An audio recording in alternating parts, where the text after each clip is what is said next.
Welcome to Category Visionaries, the show dedicated to exploring exciting visions for the future from the founders who are on the front lines building it. In each episode, we'll speak with a visionary founder who's building a new category or reimagining an existing one. We'll learn about the problem they solve, how their technology works, and unpack their vision for the future. I'm your host, Brett Stapper, CEO of Frontlines Media. Now let's dive right into today's episode.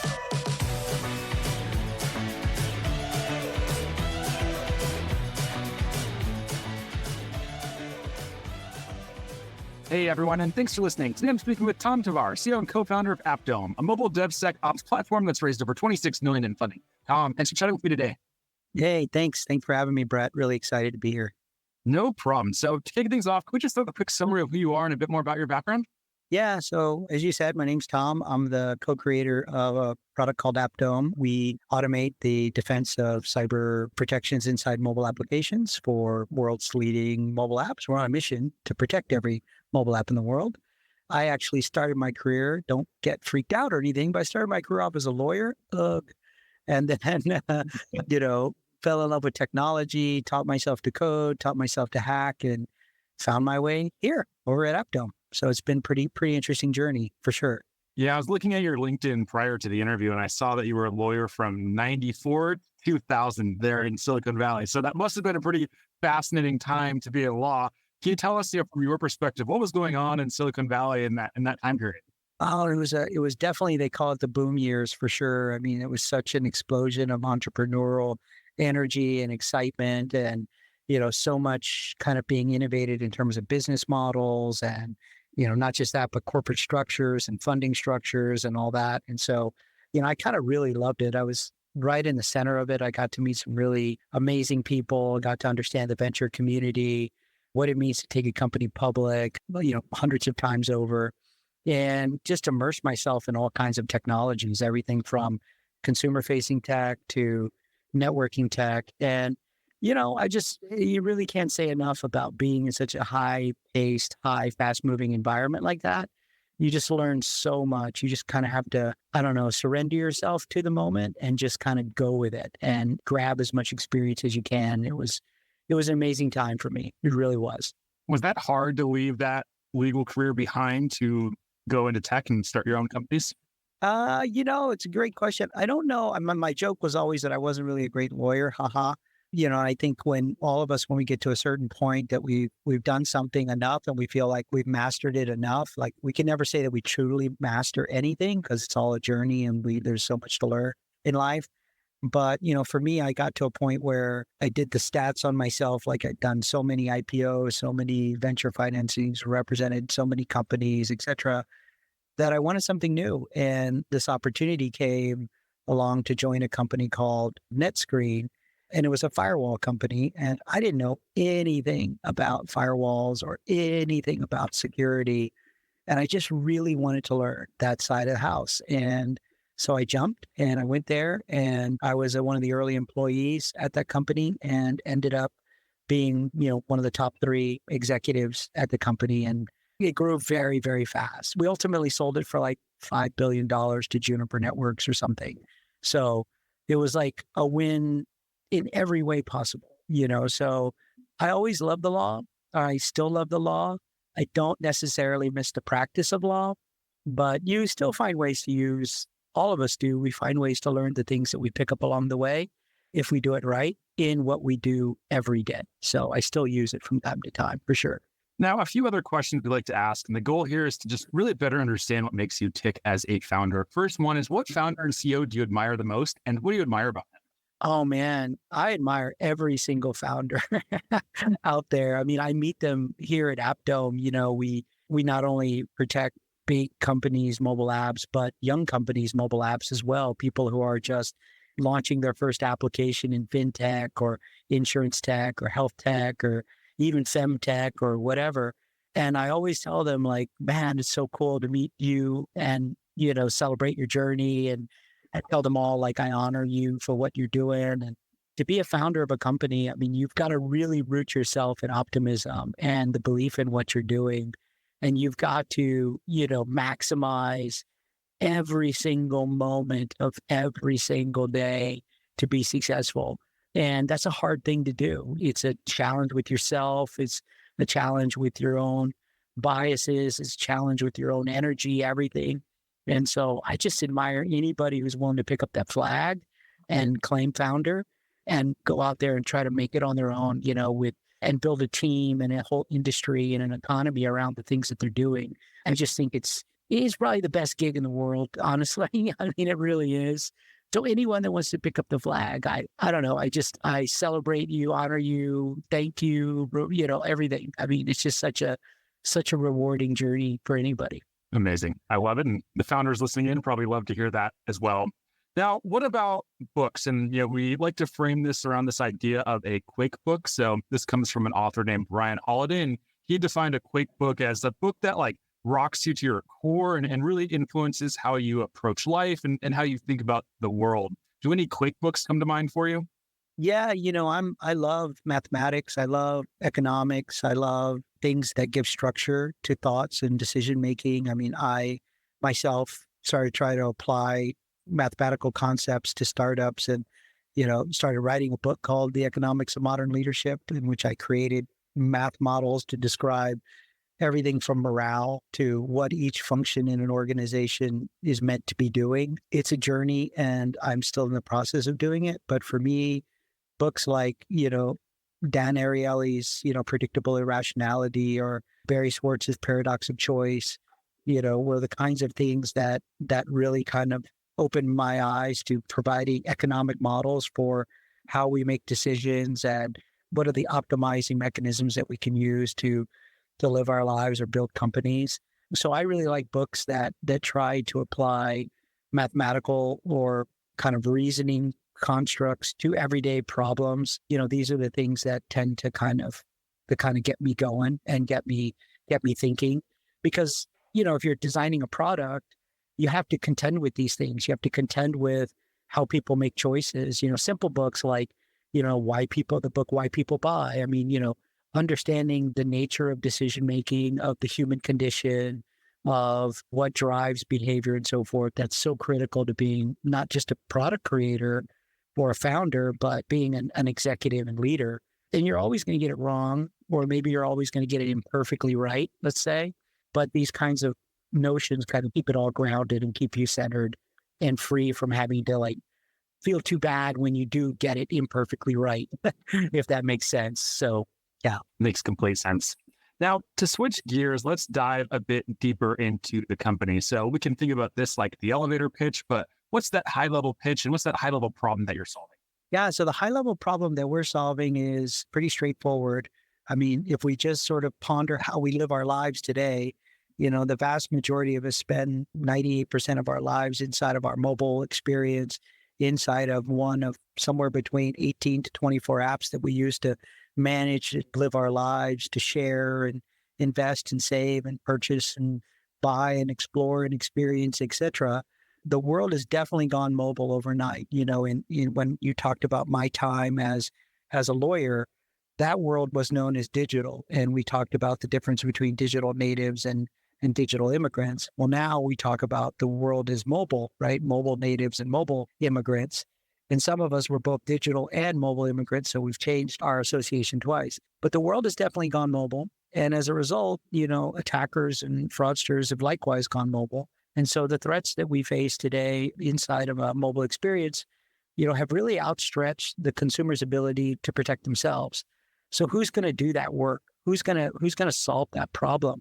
And that responsibility is been shifted to the publisher and the developer of the mobile app, but they don't have resources. They don't have the skills to match what the hackers and attackers are doing. So enter AppDome. We solved the mobile app defense challenge by providing an automation platform to developers to essentially get any class of protection they want with a click of a button. So they use our platform to select the security or anti-fraud, anti-cheat, anti-malware, anti-bot features, whatever that they want. And when they issue an API command or click a button, a machine builds everything for them. So if you're a developer and a founder and you've got a mobile application and you don't have the resources or skills or cyber expertise to build all that yourself, or you just want to get done in 33 seconds or less, you come to AppDome and you use our product to achieve that outcome And so I think we're solving lots of things. We're solving time to market, we're solving, ease of resources, improved delivery, consistency. And we're doing it in a dev way. We're doing it with the developer in mind, who is really the one charged with delivering these enhanced protections. Can you take us back to 2016? What was it about this problem that made you say, yep, that's it. Let's build a company around this? Building apps myself. I was building apps and I wanted to try to protect my code. And so I started using kind of the free security services that were out there. And, a lot of them come with SDKs or code samples or whatnot. It was just really, really difficult for me to utilize those tools. Along the way, I was griping about this with a friend of mine, a venture capitalist at Menlo Ventures named Venki Ganesan. And Benki said, hey, I've got a company you might want to talk to. So I met the founder, CTO, his name's Abhi Huda, and I started telling him about my idea. And he was like, well, we don't do that today here, but we could. And I was like, what? And so we started talking and we spent 8.5 hours together. And I said, my pitch back then, Brett, you'll laugh at me, was I want to make a vending machine.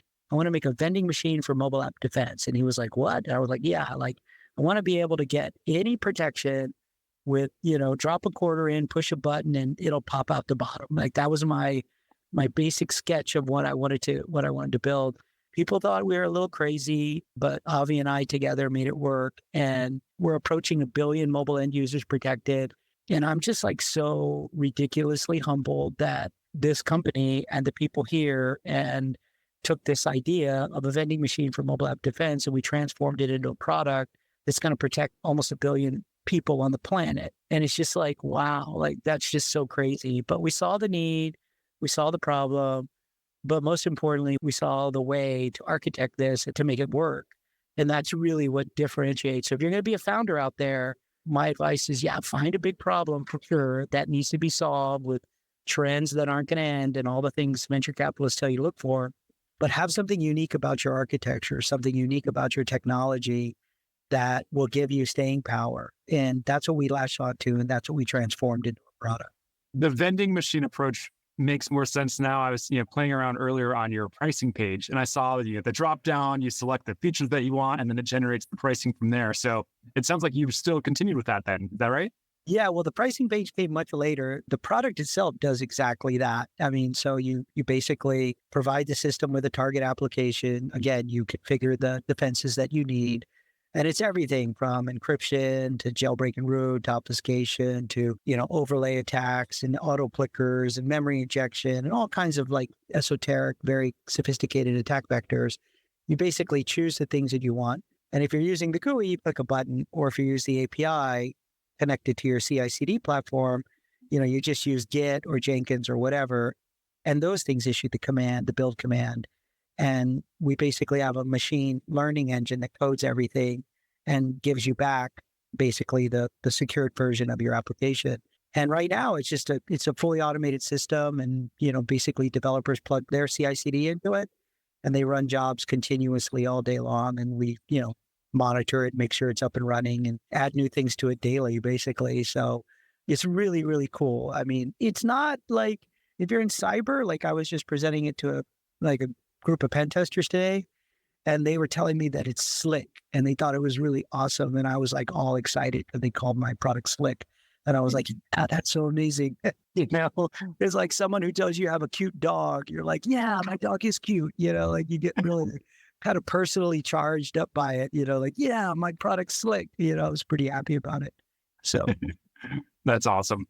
Now, who are the typical customers, or what's the customer base look like? Because if you're reaching 1 million users that are protected, I'm guessing it's not just a small independent developer with an app. It must be enterprise as well. Is that right?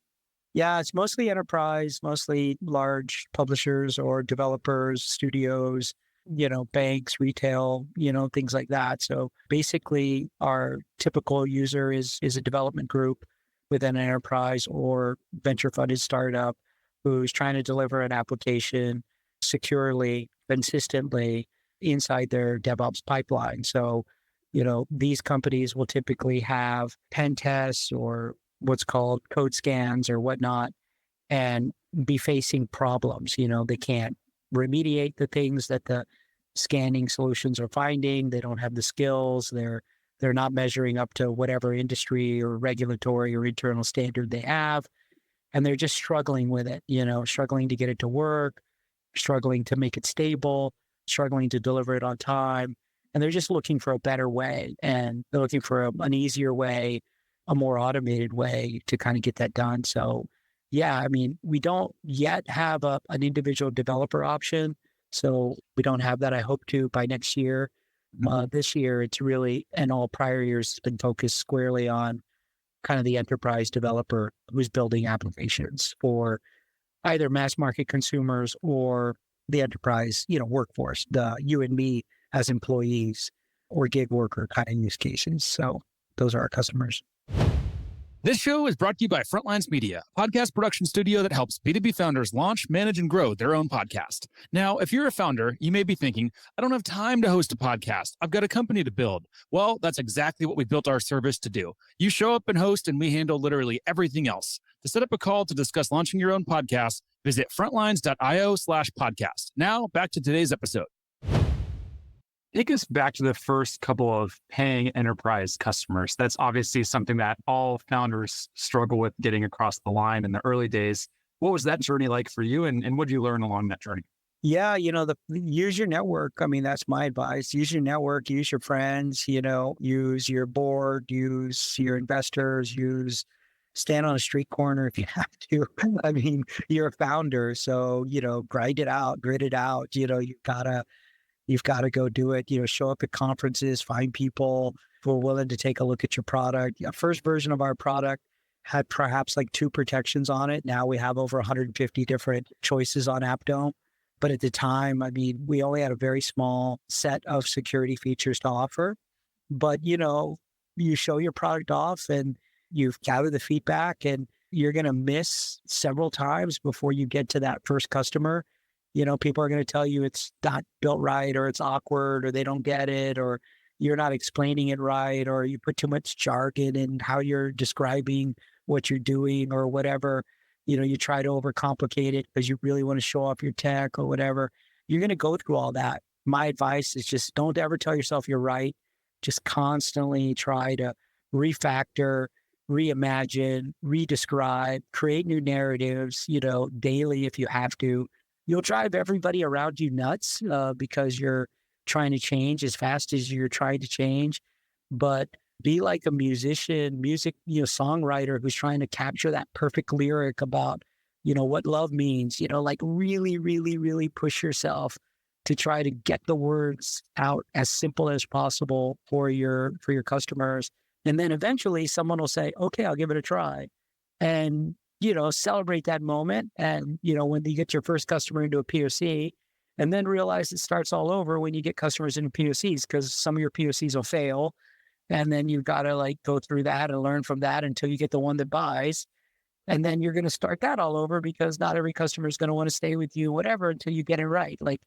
It's going to be this constant evolution of learning. And you just really, really, really, Brett, have to be super dedicated to your cause and super humble and have near perfect humility, because you're going to get knocked in the face every freaking moment that you're trying to build something. It's just the world isn't going to understand you at first. And so, there's this kind of funny movie. I don't know. It's called, you guys might know it. It's called The Hudsucker Proxy. You might want to look it up. But in that movie, there's an entrepreneur and he's creating the hula hoop. And so he goes around holding up a picture of a circle on a piece of paper and telling people, pointing at the circle and saying, for kids. And that's his pitch. For kids, it's just a circle on a piece of paper. Everyone's like, I don't get it. I don't know what it is. But it's a hula hoop. And, the whole point is he makes a lot of money on the hula hoop. So, that's the way you're going to feel, for kids. Everyone's going to be like, nah, I don't get it, until they get it. And then your company takes off. And then, you get to be on podcasts like this and people say, Tom, take me back to when you first went through it.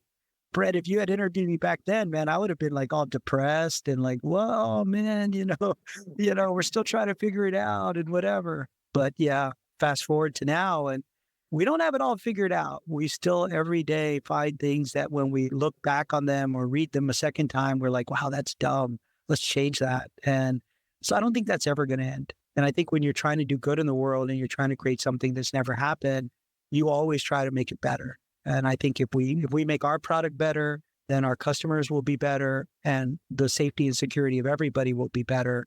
And that's a noble cause. And I like that. I like getting behind that. What about market category? So I introduced you as a mobile DevSecOps platform. Is that established or is that a category that you're creating? Yeah, definitely a category that I would say we're creating. Even like the big guys like Gartner and Forrester and others, they hear what we do and they don't have a category. And there used to be this thing in venture capital land that would say, well, if you don't have a category, then you're in a bad spot. I disagree. I really, really, really disagree. I think you've got to be creating new categories. You've got to be breaking up old categories. Unless you're creating a Me Too, and there's nothing wrong with Me Too products. There's some really good ones out there. Anytime a big industry is created, rush to create that, fill up the void, because all industries need competition if there can be. But if you're first to market and you've got pole position on that market, work like crazy to keep it and to define categories that suit what you do. It's going to be harder, but I think the rewards are bigger when you kind of look back on it. So, being a DevSecOps platform or what we call cyber defense automation platform, that's a brand new category. No one's ever created anything like that. And, we're just really, really, really proud to have pioneered this kind of new way of protecting the economy.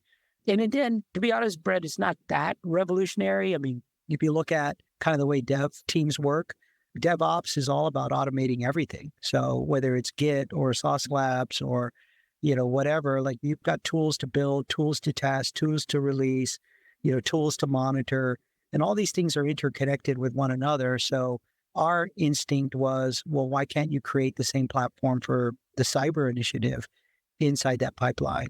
The hard part was building it. Conceiving of it was not as hard. Building it, incredibly difficult.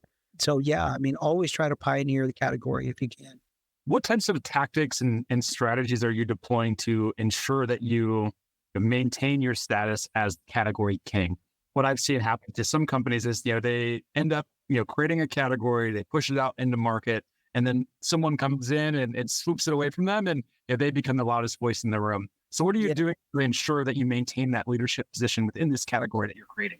Yeah, listen to our customers. At this point, just listen to our customers, listen to our prospects, listen to the people that are using the product who want more out of it.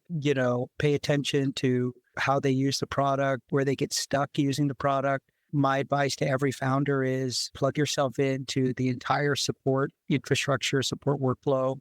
If you don't know every single support ticket that every single user ever raises in your product, like you're doing it wrong. Like if you're the product creator, roll up your pants legs and get into the mud and pay attention to, every point of friction that your users are facing in utilizing your product or getting the most out of it. And I think, you get to that point where you're not struggling as much to land your next account because eventually you'll hire salespeople and marketing people and they'll do the kind of intake where you're really kind of in that next phase of evolution when you get to scale is really trying to help your customers maximize the value they get out of your product. For every dollar they invest, start thinking, how do I return more back to my customers for every dollar they're paying me? I might have had a 20x return on investment going in, but each customer now should be getting 100x return on their dollar because I've got more functionality, or I've removed points of friction, or I've added new capabilities. It's also a fun time because you can start just going to your customers and saying, when you're scaling up, is to say, hey, that's free. Go ahead and take that. Yeah, you've been so great to us this whole journey. Go ahead and do that. Yeah, use that. That's fine. And so that's how you stay ahead is really listening to your customers, creating partners or honoring partnerships that you've had, certainly those that have been around from the first get-go, and really kind of use those strategies at that time to really kind of move up the chain of value for them. And then I think that's how you stay ahead.